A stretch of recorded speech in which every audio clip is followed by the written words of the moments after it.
The topic is Black Methodists for Church Renewal, and we have to talk about this activity within the United Methodist Church. Reverend KEdmondson, as well as Minister Hughes from Gordon Memorial United Methodist Church. And of course, Minister Hughes, I think we promised during the second commercial break that we'd give you an opportunity to talk about some of the worship experiences within the church during this annual renewal activity. We are bringing together voices across the conference, and we'll be sharing in the worship celebration on the evening that Bishop King will be delivering the message. In addition, we're working with an intergenerational group of persons who will be sharing in dance across across the conference. And we're hoping that this will be an opportunity actually for us to springboard into an ongoing ministry, both with the voices as well as with the dancers, to continue to enrich the worship experience that we have, especially related to BMCR events in the annual conference.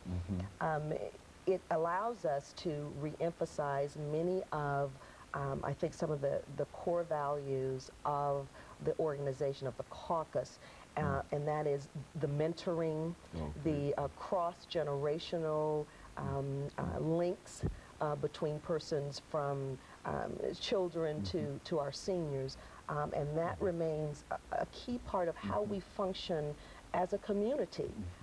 Growing up, we were a community of people in our own neighborhoods, but especially in our churches.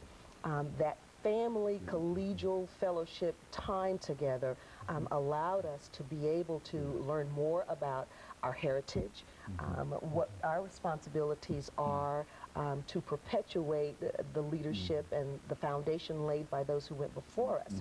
And I think Black Methodists for Church Renewal gives us an opportunity to do that.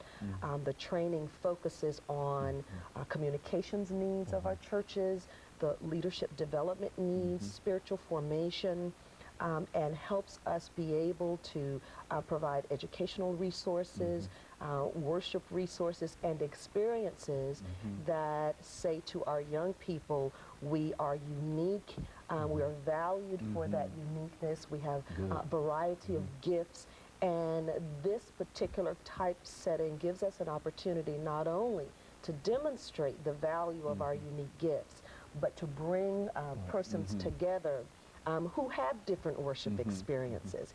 And so I'm excited about the opportunity to serve in this capacity.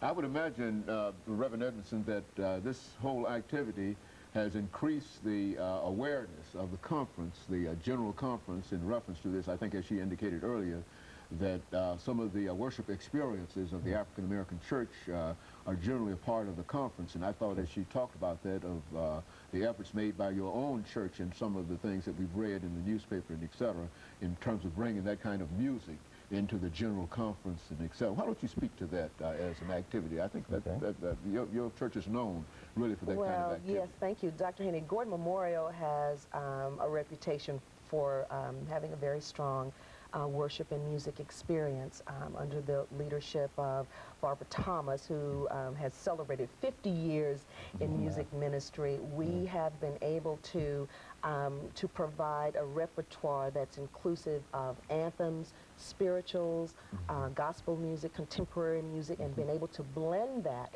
so that not only are our young people singing gospel music, but our children are even singing classical pieces like Ave Maria, etc. And because of that experience, we've been able to share it with the greater church.